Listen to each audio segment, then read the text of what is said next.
Hey everyone, thanks for tuning in. If you're new here, consider subscribing. It really helps keep these stories coming. And while you're here, let me know in the comments where you're listening from. Now, sit back, relax, and let's get into the story. I thought it would be a normal assignment. A routine investigation into strange emergency calls coming from a quiet town just outside the city. My name's Daniel Graves, and I've been a reporter for over a decade. I've covered wars, disasters, and riots, but nothing prepared me for what I saw that night.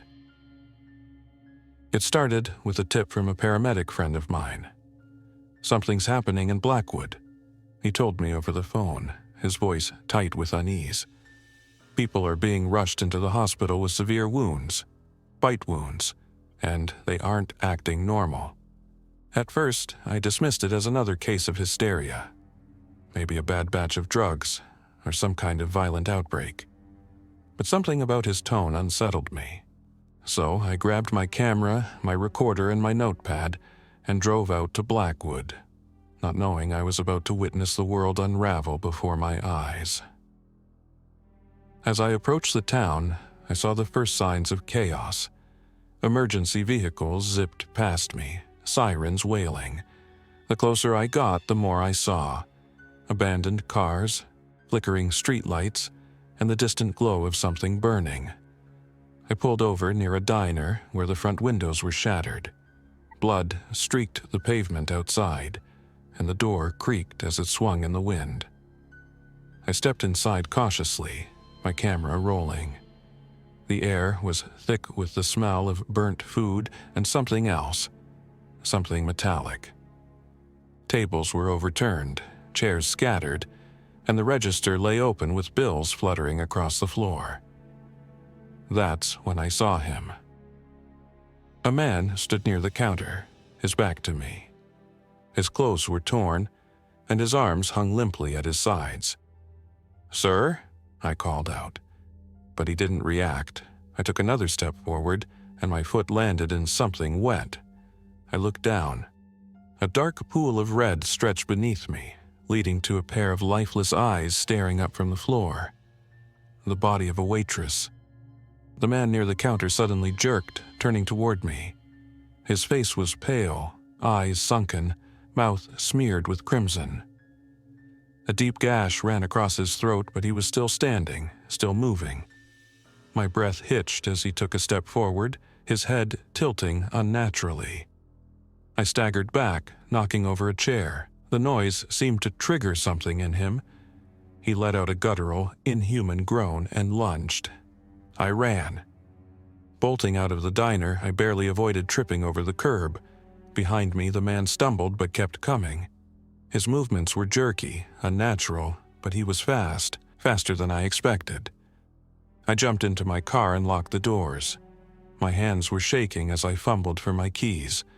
The man, no, the thing, slammed against my window, smearing the glass with red-streaked fingers. I turned the key. The engine sputtered. Come on," I muttered, sweat dripping down my temple. The engine roared to life just as another figure emerged from an alleyway, then another and another. They all had that same vacant stare, those same erratic movements. The streetlights flickered, casting eerie shadows as they stumbled toward me. I floored it. As I sped away, I saw more figures in the distance, aimlessly wandering the streets. Some limped, others moved with disturbing speed. It wasn't just the diner. The entire town was falling apart. I had come looking for a story. I had found something much worse. My heart pounded in my chest as I sped down the deserted streets of Blackwood. The town had become a nightmare. Shadows darted between cars, some shambling aimlessly while others ran with unsettling speed. I had covered riots before, seen panic spread like wildfire, but this was different. Primal, chaotic, without reason. I drove toward the Blackwood General Hospital. If anyone knew what was going on, it would be the medical staff, the same people my friend had warned me about earlier. The parking lot was a mess. Abandoned vehicles, shattered glass, and splatters of dark red. My headlights swept over the scene, catching figures slumped inside cars, unmoving. I parked near the emergency entrance, my hands trembling as I grabbed my gear. My camera was still rolling. Instinct had taken over. I needed to document this. I needed proof. The hospital doors were open, but barely. One of the sliding doors was jammed, its glass cracked. The lobby was in shambles. Wheelchairs and gurneys were overturned. Scattered papers covered the floor, and a pungent, metallic odor lingered in the air. I called out, my voice echoing through the sterile halls. "Hello? Is anyone here?" Silence. I took careful steps deeper inside. The fluorescent lights flickered, casting harsh, uneven shadows. My shoes squeaked on the tile, each step louder than the last. That's when I saw the first body. A security guard slumped against the wall, his eyes staring blankly ahead. His uniform was torn and a bite mark marred his forearm. I felt bile rise in my throat. Before I could react, a sound echoed from down the hall. A gurney slamming against a wall, a guttural, rasping groan. I turned, my camera aimed at the sound. A figure stumbled into view, an elderly woman in a hospital gown, her hair disheveled, her skin pale and bruised. Blood smeared her chin. "Ma'am?" I whispered, frozen. Her head snapped in my direction, her eyes glazed and unfocused. She charged with a speed that defied her frail appearance. I barely had time to react, dropping my camera as I scrambled backward. Her fingers clawed at the air, her mouth opening in a twisted, hungry snarl. I stumbled into the waiting room, tripping over a fallen chair. She lunged, crashing onto the ground where I had just been. Her fingers scraped against the tile, nails splintering. The noise brought others. Figures emerging from hallways, rooms, and stairwells. Patients, staff, all of them with the same vacant, ravenous expression. I ran through the maze of corridors, the echoes of pursuit reverberating behind me. I ducked into a supply closet, slamming the door quietly, pressing my ear against the cold metal. My breath came in ragged gasps. Outside, the shambling and shuffling grew louder, footsteps dragging, incoherent groans punctuating the silence. My mind raced. What was this? A virus? An infection?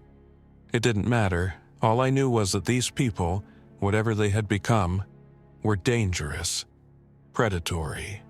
I pressed myself deeper into the closet, my pulse hammering in my ears. Minutes passed, maybe longer. The noises outside faded and I slowly eased the door open. The hallway was empty. My camera lay in the middle of the corridor, still intact.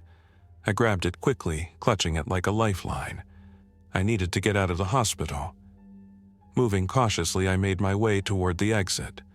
I passed operating rooms with smashed windows, bloodied handprints smearing the walls, and scattered medical instruments glinting under the dim lights. The emergency doors were just ahead. Freedom was within reach. That's when I heard the crying. It was faint, muffled, coming from behind a door labeled Pediatrics. My journalistic instincts clashed with my survival instincts. I knew what I had to do, but I hesitated. What if it wasn't a child? What if it was another one of those things, luring me in? I tightened my grip on my camera and pushed the door open. Inside, the pediatric ward was eerily quiet. Small beds lined the walls, some overturned, stuffed animals scattered across the floor. The crying grew louder, more desperate. I followed the sound to a supply room at the end of the hall. I opened the door slowly. 2 children, a boy and a girl, huddled together behind a metal cart. Their faces were streaked with tears, their eyes wide with terror. The boy saw me first, his expression a mix of fear and hope. "Are you here to help us?" he whispered. My throat tightened. I nodded. "Yes, I'm here to help." I didn't know what I was going to do or where we could go, but I couldn't leave them. Whatever was happening in Blackwood was spreading, and we had to get out before it consumed us too. I knelt down, trying to appear as non-threatening as possible. The boy clutched his sister tightly, his eyes darting between me and the door. The girl was younger, maybe 5 or 6, her face streaked with tears and grime. "My name's Daniel," I said softly. "I'm a reporter. What are your names?" The boy hesitated. "I'm Evan. This is my sister, Lily." "Are your parents here?" I asked gently, dreading the answer. Evan's eyes dropped. Lily whimpered, pressing her face into her brother's shoulder. I didn't need to hear more. "Listen," I continued, keeping my voice steady. "We need to get out of here. It's not safe." Evan nodded slowly, glancing at the door. I could see the fear and exhaustion in his eyes. Whatever they had been through, it was more than any kid should have to endure. "Do you know a way out?" I asked. Evan wiped his nose on his sleeve and pointed toward a back hallway. "There's a staff entrance. It leads to the parking lot. That's how we got in." "Okay," I whispered. "Stay close to me. Be as quiet as you can." I led them out of the supply room, glancing cautiously around every corner. The hospital felt like a tomb, silent, cold, and heavy with dread. Every creak of the floor, every flicker of a fluorescent light sent chills through me. I kept my camera close, though I didn't dare turn it on. Documenting the nightmare didn't matter as much as surviving it. The staff entrance came into view, a heavy metal door with a faded "Employees Only" sign. I pressed my ear against it, listening for any sounds. Silence. Slowly, I pushed it open, wincing as it creaked. The alley behind the hospital was empty, lined with dumpsters and shadowed by the building's towering walls. I ushered Evan and Lily through, pulling the door closed behind us. For a moment, there was a strange hollow sense of relief. We were outside. We had made it out. That relief shattered when we heard the screams. They echoed from the main road, piercing and frantic. I edged toward the corner of the building and peeked out. The street was chaos. People ran in every direction, some chased by those twisted, ravenous figures. Cars collided, metal crunching against metal.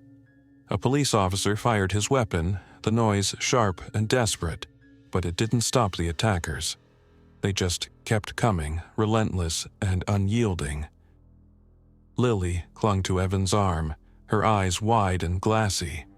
I saw the terror reflected in her face, and I knew we had to keep moving. The hospital wasn't safe. The streets weren't safe. Nowhere felt safe. "Do you have a car?" Evan whispered, his voice trembling. My car was still in the front parking lot, surrounded by the chaos. Going back for it would be a risk I wasn't willing to take. I scanned the alley, hoping for something, anything that could help us. That's when I saw it. A delivery van parked near the dumpsters, keys dangling from the ignition. "Come on," I urged, moving quickly. "Get in, both of you." I climbed into the driver's seat, turning the key. The engine grumbled for a moment before roaring to life. I gripped the steering wheel tightly, forcing myself to focus. Evan helped Lily into the back, securing her seatbelt as best as he could. I pulled out of the alley, maneuvering carefully around the chaos. Bodies littered the streets, some motionless, others writhing in unnatural movements. My heart pounded as I swerved around a figure that lunged at the van, its eyes vacant and hungry. "Where are we going?" Evan asked, his voice barely audible. I didn't have an answer. Every route seemed dangerous, every option a gamble. The only thought that made sense was to get away, far away from Blackwood, from this nightmare. "We need to find somewhere safe," I said finally. "Somewhere we can think." Evan nodded, his expression heavy. Lily curled up beside him, her eyes unfocused, her thumb pressed to her mouth. The weight of responsibility settled on my shoulders. I had never been a father, never had to care for anyone but myself. Now, these kids were depending on me, a stranger with a camera and no plan. I kept driving, the outskirts of Blackwood blurring by. The chaos thinned, but the roads were still dotted with abandoned vehicles, remnants of panic. I tried the radio, searching for news or for instructions, something to make sense of what was happening. Static crackled, punctuated by fragmented broadcasts. State of emergency, unknown infection. Do not approach infected individuals. Shelter in place. The words repeated in varying fragments, offering no real hope. Just confirmation that this wasn't isolated.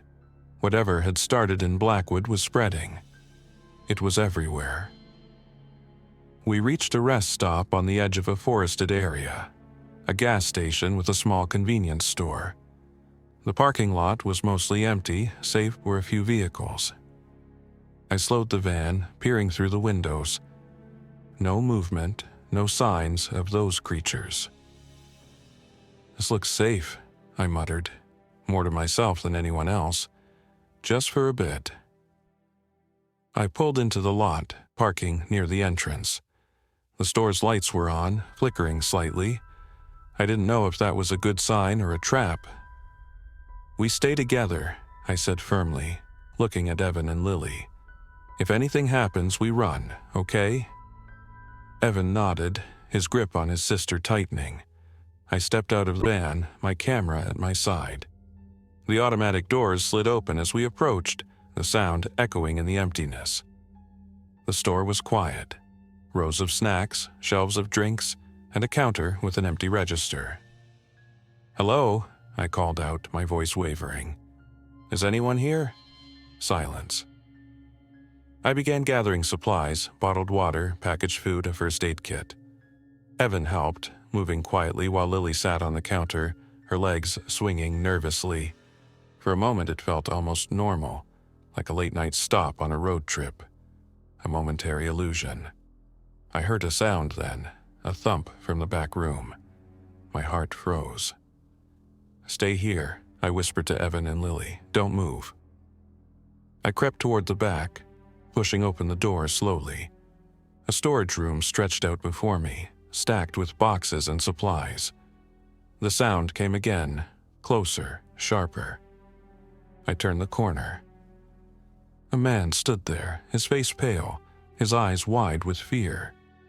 In his hands, he held a baseball bat, his grip white-knuckled. "Don't come any closer," he hissed, his voice frantic. I raised my hand slowly. I'm not one of them."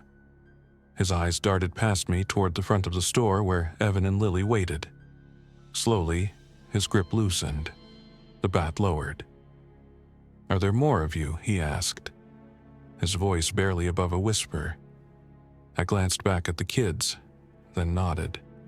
"Just us. We're just trying to stay safe." The man's shoulders sagged, the weight of exhaustion pulling him down. "Yeah, me too." I didn't know if I could trust him, but right then, trust seemed like a luxury none of us could afford to ignore. The man introduced himself as Greg. He looked to be in his late 30s, with unkempt hair and a beard that had grown out unevenly. His eyes carried a heaviness that felt all too familiar, like he had seen too much in too little time. "I've been hiding in here since last night," Greg explained quietly. "I was just passing through when everything went wrong." His gaze fell to the bat in his hands, the knuckles still raw and bruised. I wondered what he had done to stay alive this long. "We don't plan to stay," I said carefully. "We just needed a place to catch our breath, figure out what to do next." Greg's eyes flicked to Evan and Lily, who were still by the front counter. Lily's legs swung nervously, her eyes darting between us. "Are they yours?" he asked. I shook my head. "I found them in the hospital. Their parents are..." Gone. Greg's expression softened for a moment. "I was at the diner when it started," he murmured. "Heard screams outside. Thought it was a fight at first, but then I saw them. People biting, tearing. I barely made it to my car." A grim silence settled between us, punctuated only by the hum of the store's dying fluorescent lights. There was no need to ask if he had seen anyone make it out. The answer hung in the air. "Look," Greg said finally, his voice weary. "If you're heading out of town, there's a highway that might still be clear.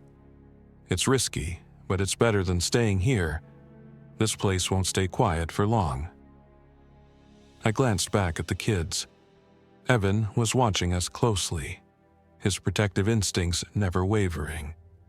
Lily had her head buried in her brother's shoulder, her small fingers gripping his sleeve.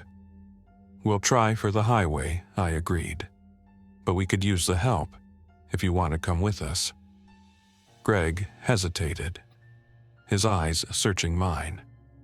For a second I wondered if he would refuse, if he would rather take his chances alone, but then he nodded, the last fragments of his resistance breaking. "Yeah," he said quietly. "I don't think I can make it out of here alone." We gathered supplies quickly: water, snacks, a flashlight, batteries. Greg had found a set of utility knives in the back room, still packaged. He handed one to me, the weight of it cold and heavy in my hand. It wasn't much, but it was something. The four of us piled into the van, the silence tense and suffocating. Greg sat in the front with me while Evan and Lily took the back seat. I started the engine, the rumble cutting through the uneasy quiet. I pulled out of the parking lot slowly, eyes scanning the road. "Which way?" I asked. "Head west," Greg said. "If we're lucky, we can get on the old service road. Less traffic, less chance of running into them." I followed his directions, weaving through the outskirts of Blackwood. The streets were emptier here, the chaos thinning but not absent. A few times we saw movement. A person staggering across the road, others huddled in doorways, eyes hollow and lost. Not all of them looked like those infected creatures. Some were just survivors, like us. I had half a mind to stop, to reach out, but we couldn't risk it. Every second we stayed in this town was a gamble. We reached the service road, a cracked and narrow stretch of pavement that cut through a patch of forest. The trees loomed high, their branches arching over us like twisted fingers. The road felt forgotten, abandoned long before this nightmare had begun. "Keep going," Greg urged. "If we can get past the outskirts, there's a chance we can reach a neighboring town. Maybe it hasn't spread that far yet." The hope in his voice was thin, but it was all we had. I pressed the gas a little harder, the van picking up speed. The trees blurred past, the road stretching endlessly ahead. For a brief moment, the sense of urgency eased. The engine's hum was steady, rhythmic, almost calming. Then, something ran out from the woods. A woman, disheveled, frantic, staggered into the road, her arms waving desperately. Her face was contorted in terror, her mouth moving soundlessly. I slammed the brakes, the tires screeching as we skidded to a halt. "Wait!" she screamed, her voice hoarse and ragged. "Please, help me." Greg's hand tightened on the bat. Evan and Lily peered through the windows, their expressions a mix of fear and confusion. "Daniel," Greg muttered, his eyes fixed on the woman. "Be careful." I lowered the window slightly. "What happened? Are you alone?" Her eyes darted wildly, searching the trees. "Please, they're coming. They're—" A snarl erupted from the woods. Figures burst from the undergrowth. 4, 5, maybe more. Their movements were frantic, hungry. The woman's eyes widened in despair. "Get in," I yelled, flinging the passenger door open. The woman didn't hesitate. She threw herself inside just as the creatures closed the distance. One of them lunged, its fingers scraping the metal frame as I hit the gas. The van lurched forward, speeding away from the road's edge. In the rearview mirror, I saw them stumbling after us, relentless but losing ground. The woman sobbed, curled up on the floor of the van. Greg reached out cautiously, his expression conflicted. "It's okay," he said softly. "You're safe now." But were we really? The boundaries of safety had become impossible to define. I kept my eyes on the road, the thought lingering like a shadow. "What's your name?" I asked quietly. "Jenna," she whispered, wiping her eyes. "My name is Jenna." I nodded, unsure of what else to say. The van was more crowded now, the air heavy with tension. The road stretched on, but where it led, I didn't know. The only certainty was that the world we had known was gone. Jenna's breathing slowly steadied, but she remained huddled on the floor of the van, her back pressed against the passenger seat. I could still see the terror in her eyes, the haunted look of someone who had barely escaped. It was a look I was starting to see in all of us.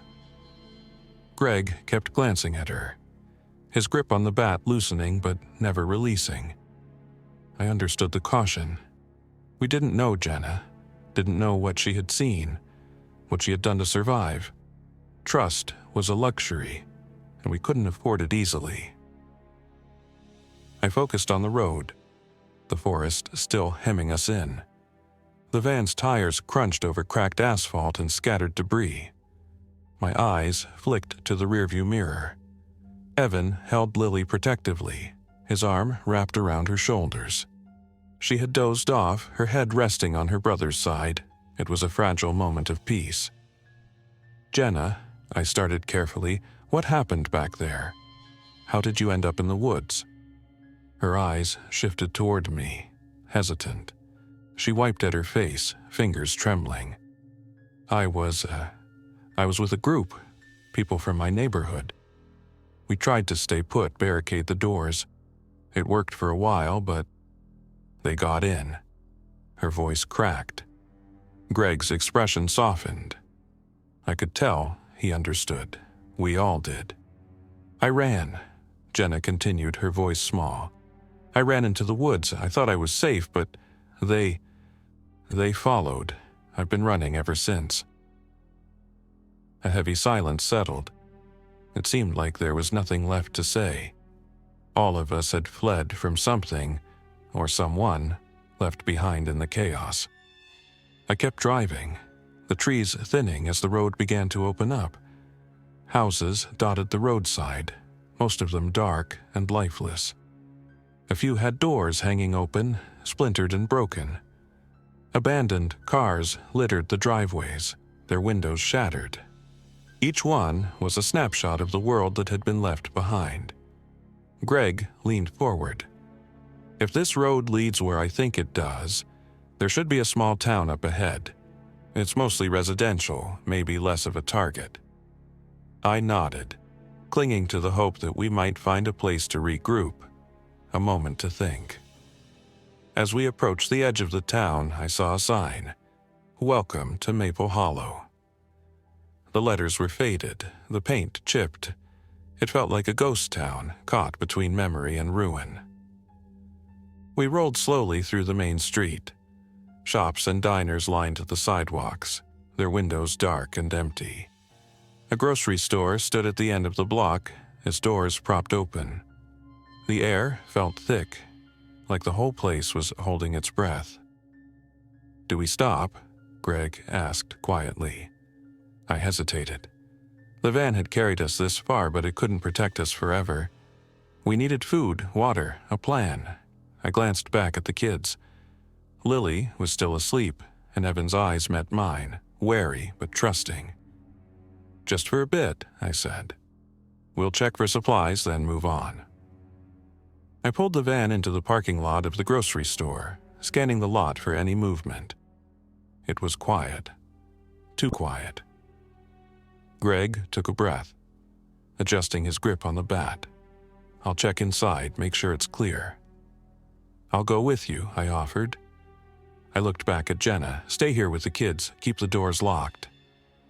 Jenna nodded, her eyes still raw and fearful.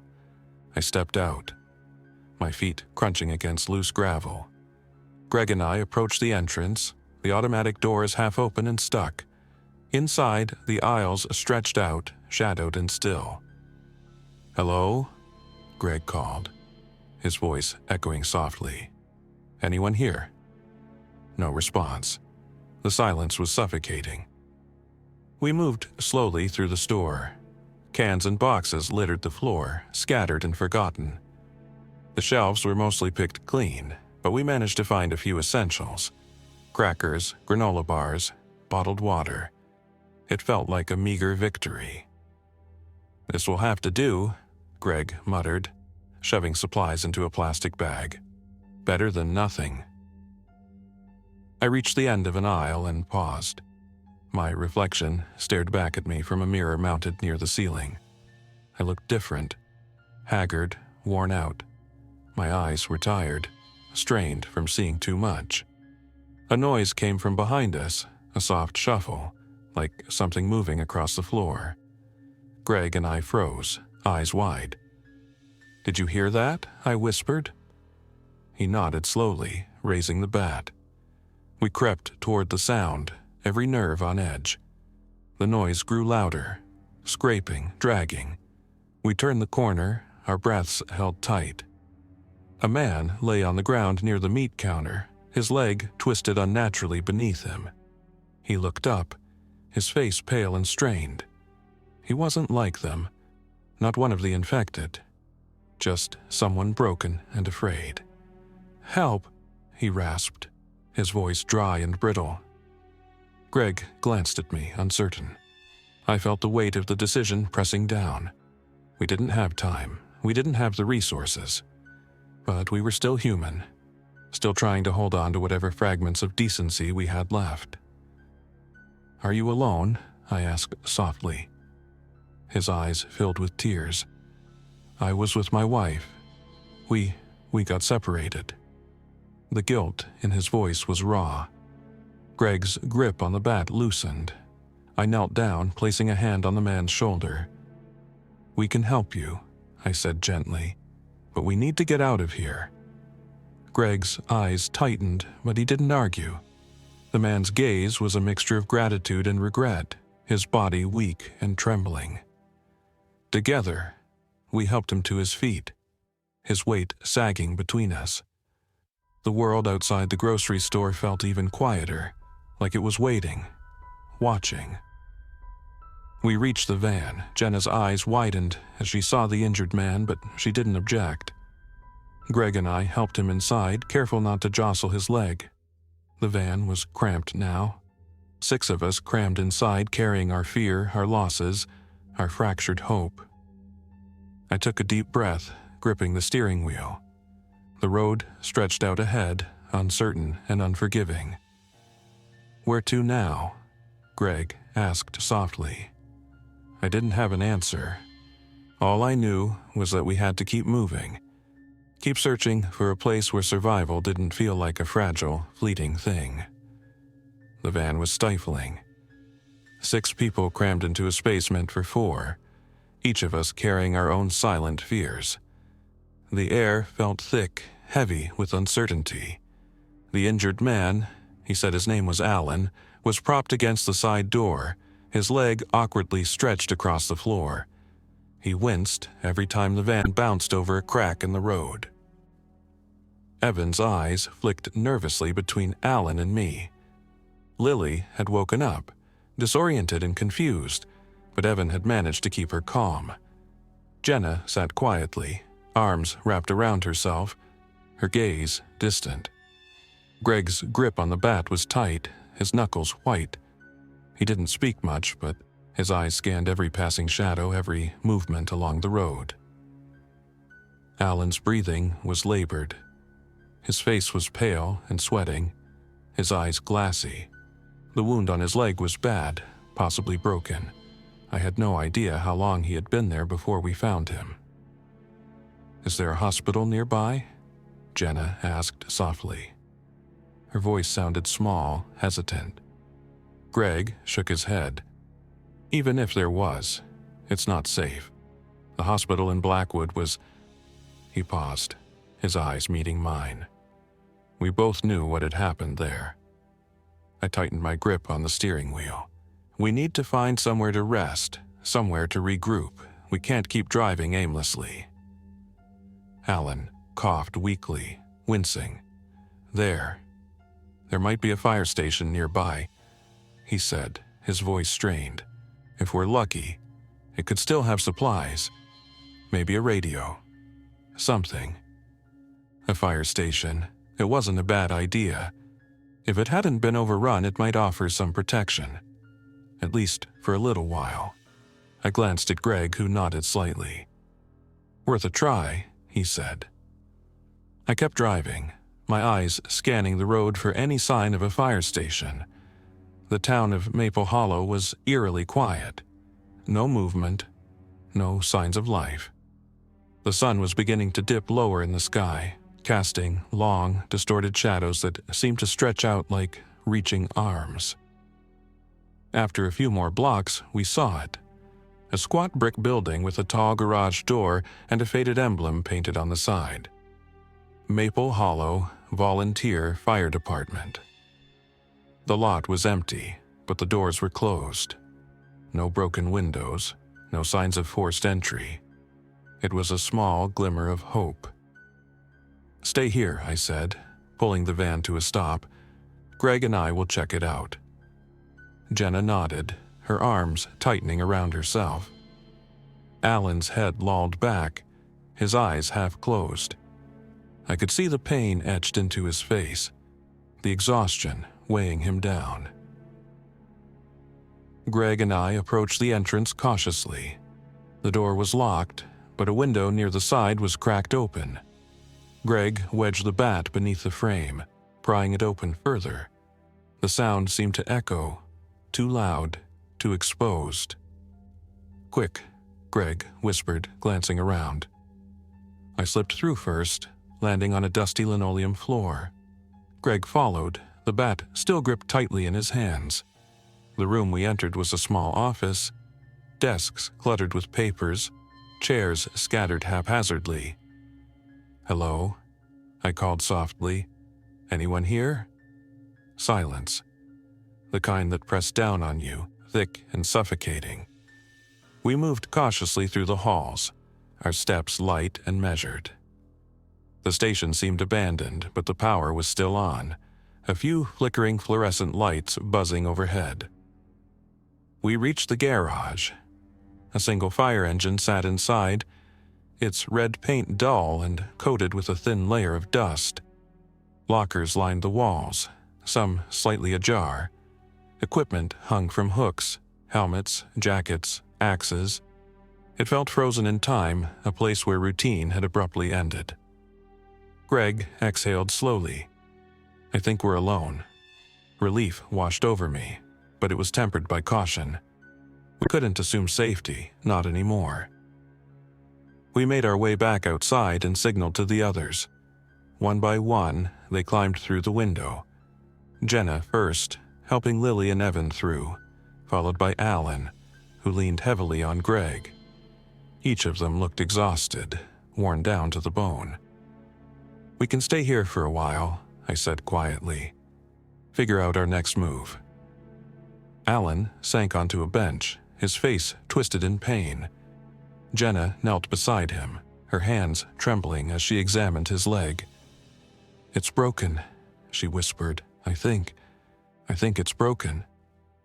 I rubbed my forehead, the weight of everything pressing down. A broken leg in this world, a world that no longer had functioning hospitals, no doctors on call, felt like a death sentence. "We need to find something to brace it," Greg muttered. "Splint it. Maybe there's a first aid kit somewhere." I nodded and began searching. There was a small first aid cabinet in the corner, half emptied but still stocked with bandages, gauze, antiseptic. Greg found a pair of wooden boards, likely intended for firefighting training, and together we fashioned a makeshift splint.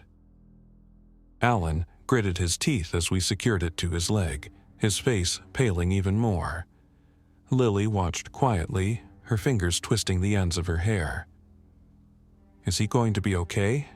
she whispered to Evan. Evan glanced at me, unsure. I forced a small, strained smile. "We'll do everything we can." Night began to fall, the shadows deepening outside. Greg secured the front door, sliding a bench across it for extra protection. The windows were high, unlikely to be breached, but it didn't stop the sense of vulnerability from seeping in. We gathered in the center of the room, 6 of us, strangers bound by fear.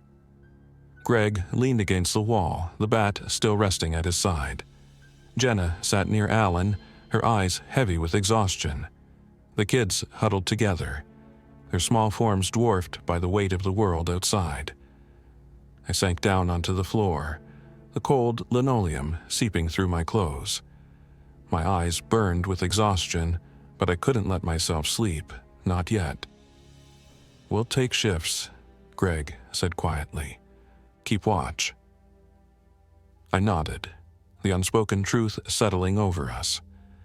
There was no real safety, only the illusion of it. And illusions could shatter in an instant.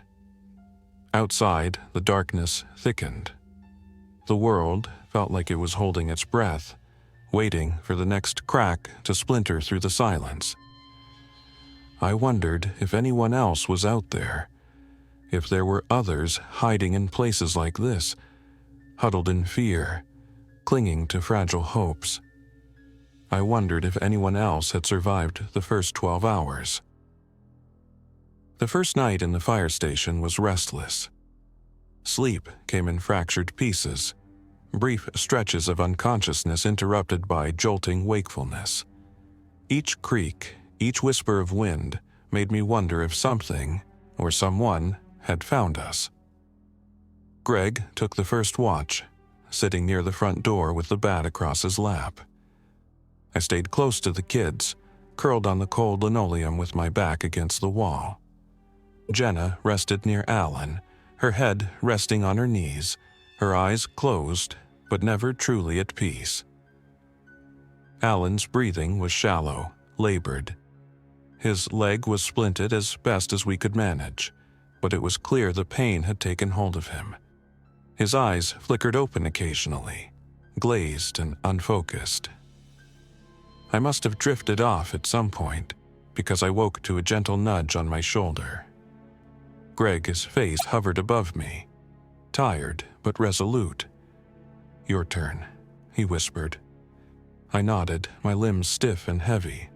The fire station was draped in darkness, the only light a dim emergency fixture casting a weak glow. I took Greg's place by the door, the bat resting against my leg. He slumped down against the wall, exhaustion finally overtaking him. The silence stretched on, heavy and unsettling. I strained my ears, listening for anything. Footsteps, growls, the shuffling of feet, but all I heard was the slow, rhythmic breathing of those around me. I wondered if this was how it would be from now on. Constant vigilance, endless fear. I wondered how long we could keep it up. My thoughts drifted to the last hours before everything fell apart. The newsroom, the chaos of conflicting reports, the disbelief that had given way to panic. I thought about the colleagues I had left behind, the people I barely knew but who had been part of my everyday world. How many of them had made it out? How many were still alive? A thud broke through the silence. My grip tightened on the bat, my heart hammering. I scanned the room. The others were still asleep, undisturbed. The sound had come from outside. Another thud, heavier this time, a scrape of metal against concrete. My breath caught in my throat. I moved slowly to the small, high window near the entrance, pressing myself against the wall to avoid being seen. In the faint moonlight, I saw them. 3 figures moving through the parking lot, stumbling, shambling, dragging themselves across the asphalt. Their movements were erratic, clumsy, but driven by a grim determination. I held my breath, willing them to pass. They drew closer to the station, their heads turning in sharp, twitching movements. One of them, a man whose shirt hung in tatters, staggered into a trash can, sending it clattering to the ground. The sound was loud, a shockwave in the stillness. Inside, someone stirred. Jenna, her eyes blinking open in confusion. I held a finger to my lips, urging silence. Her gaze shifted to the window and realization dawned. Her face went pale. The figures outside paused, their heads snapping toward the noise. I could see their faces now, contorted, twisted by hunger. Their eyes, if they could still be called that, were sunken and vacant. One of them let out a low, guttural growl, a sound that reverberated in my chest. My grip on the bat tightened, my fingers aching. I could see the others waking now, Evan pulling Lily close, Greg's eyes narrowing, his body tensing. Alan's gaze was unfocused, his breath hitching. If he made a noise, if he cried out, they would know we were here. The station's thin walls wouldn't protect us. The figures began to press against the glass, their hands scraping against the windows. The sound was unbearable, nails dragging, skin smearing. One of them struck the glass with a fist, a hollow, empty thud. Greg moved beside me, his jaw clenched. The bat was poised in his grip, ready for a fight we couldn't win. "They'll leave," I whispered, barely audible. "They'll leave if they think it's empty." We all waited, breathless, frozen. The creatures continued to claw at the windows, their moans low and desperate. The sound crawled under my skin, a primal, unsettling resonance. Minutes passed, each one stretching longer than the last. Eventually, the creatures began to stagger away, their tension waning. Their movements slowed, their figures retreating into the dark. The sound of their footsteps faded, swallowed by the night. I exhaled shakily, the air burning in my lungs. Jenna's eyes glistened, wide and terrified. Evan and Lily clung to each other, silent but trembling. Greg's grip on the bat loosened, his shoulders slumping with exhausted relief. Alan's eyes fluttered closed again, his breathing shallow but steady. "We can't stay here," Greg finally muttered, his voice hoarse. "They'll keep coming. It's only a matter of time." He was right. This place wasn't safe. It was a temporary reprieve, a moment of shelter in a world that had turned against us. The fire station was a sanctuary already crumbling. "What choice do we have?" Jenna whispered, her voice barely audible. "Where do we go?" The answer weighed heavily on all of us. There were no maps to guide us, no safe havens left. Just the desperate hope that somewhere beyond the chaos, there was a place we could be safe. "We need to leave in the morning," I said quietly, "before more of them find us." Greg nodded, his expression resigned. Jenna wiped her eyes, forcing herself to steady. Evan's gaze met mine, guarded but trusting. Lily had buried her face against her brother's shoulder, too tired and scared to look up.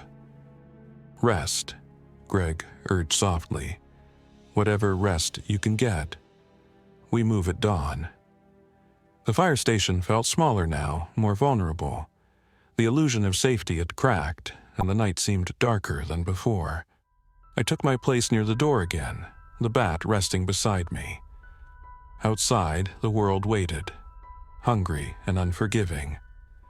Dawn came slowly, gray and hesitant, the sky heavy with lingering clouds. None of us had truly slept after the night's close call. We were too tense, too aware of how exposed we were. Greg had started gathering what little supplies we had: water bottles, a few granola bars, the basic first aid kit we'd found. Alan's condition was worsening. His leg was swollen, the splint barely holding, his face drawn tight with pain. The fever had set in overnight, his skin burning to the touch. "Maybe we can find antibiotics somewhere," Jenna whispered. Her voice was thin, almost pleading. "A clinic, a pharmacy, something." Greg's eyes met mine, a flicker of doubt passing through them. We knew how unlikely that was. We knew that if Alan couldn't move, we'd be forced to make a decision that no one wanted to voice. "We'll try," I promised, my voice steady, but the weight of it hung in the air. Evan and Lily sat close together, their eyes heavy with exhaustion. Lily's face was buried against Evan's shoulder, her small form tense. Evan glanced at me, uncertain, seeking some kind of reassurance. I forced a small, strained smile, an attempt to hold together what little hope we had left. "Let's go," Greg said finally. The decision was made. We couldn't stay here, couldn't risk another night. We helped Alan to his feet, his arm draped over my shoulders while Greg took the other side. His breath was ragged, pained. Each step was a struggle. The rest of us moved slowly, cautiously, out the back of the fire station. The morning air was chilled, the town of Maple Hollow draped in an eerie silence. The van sat where we had left it, a battered but crucial lifeline. We loaded in, Jenna helping Evan and Lily while Greg and I eased Alan into the back seat. He winced sharply, his eyes squeezing shut. The fever was taking hold. "Just hang on," I whispered, a futile comfort. "We're going to find help." I climbed into the driver's seat, Greg in the passenger side, his grip still tight on the bat. The engine sputtered, a strained whine before it caught. The van rumbled to life, a sound that felt both hopeful and dangerous. We pulled out of the lot slowly, the tires crunching over broken asphalt. The streets of Maple Hollow stretched before us, quiet, still. I steered cautiously, scanning every intersection, every doorway, every shadow. "Where are we going?" Jenna asked softly. I didn't have a clear answer. The roads felt like veins leading to nowhere, branching out into uncertainty. But we had to try. "We head north," Greg suggested, "toward the outskirts. Maybe find a smaller town, something less populated." It was as good a plan as any. The highway loomed ahead, a stretch of cracked pavement lined with abandoned cars. The van maneuvered slowly between them, weaving through the remnants of panic and escape. Alan's breathing grew more erratic, each exhale shuddering. Jenna's gaze flicked to him repeatedly, worry etched deeply into her face. The kids sat quietly, their faces pale and drawn. The sun began to climb higher, its pale light stark and unforgiving. The world seemed to stretch out endlessly, an expanse of uncertainty, of questions without answers. We passed through another small town, rows of empty storefronts, windows shattered, a gas station's pumps left abandoned. I spotted a small pharmacy up ahead, a strip mall clinic with a faded red cross on its sign. My heart lifted, a fragile hope sparking. "Stop," I whispered. "There, the pharmacy." Greg nodded, his eyes sharp. I pulled the van to a stop near the entrance, the engine still running. "Stay here," Greg ordered. "If anything happens, drive." Jenna's eyes widened, panic flickering. "Wait, are you sure?" Greg hesitated, his gaze on the broken windows of the pharmacy. I saw the uncertainty there, the fear. "I'll go with him," I said quickly. "It'll be faster." Greg nodded, the bat in his grip. I took a deep breath, my fingers trembling. We left the van, moving cautiously toward the pharmacy. The doors were shattered, glass scattered across the ground. The inside was dim, shelves overturned, medications scattered. "Be quick," Greg muttered, his voice taut. We scanned the aisles, grabbing anything that might help. Antibiotics, painkillers, bandages. The air felt stale, suffocating. I heard footsteps, something shuffling deeper inside. "Did you hear that?" I whispered. Greg's eyes narrowed. He stepped toward the sound, the bat raised. I held my breath, my heart pounding. For a moment there was silence, still and heavy. Then a figure lurched out from behind the counter, stumbling toward us. Its face was torn, its jaw slack, eyes glazed and lifeless. Greg reacted instantly, the bat swinging with a sickening crack. The figure collapsed, unmoving. "Go," Greg rasped. "We need to go." We ran back to the van, our arms full of supplies. Jenna's eyes widened as we approached, fear giving way to relief. "Start the van," Greg shouted. "Now!" I slid into the driver's seat, my hands shaking. The engine roared, and we pulled away, the pharmacy receding in the rearview mirror. My chest heaved, my breath unsteady. Alan's eyes were half open, his skin clammy and pale. Jenna quickly sifted through the supplies, pressing a bottle of painkillers into his hand. "Here," she whispered. "Take these. It'll help." Alan's fingers fumbled weakly. Jenna helped him, her movements gentle but frantic. The van rumbled on, the road stretching out before us. The silence inside felt fragile, a tenuous peace. We kept driving, the miles blurring together. Alan's breathing slowed, his head resting back. Jenna's eyes shimmered with tears. She reached out, her fingers brushing his arm. His chest stilled. The rise and fall of his breaths stopped. Jenna's mouth trembled, a silent, shattered sob. Evan turned away, pulling Lily into a hug. Greg's head lowered, his eyes closing. I gripped the wheel, my fingers numb. We had tried, but it hadn't been enough. The sun climbed higher, burning away the gray of morning. The world outside remained indifferent, a wasteland of broken roads and empty streets. I didn't know where we were going. I didn't know if there was a place where we could be safe, a place where we could stop running, stop hiding. All I knew was that we were still here, still moving forward, still surviving. For now, that would have to be enough. Thanks for listening. If you enjoyed this story, don't forget to like and subscribe.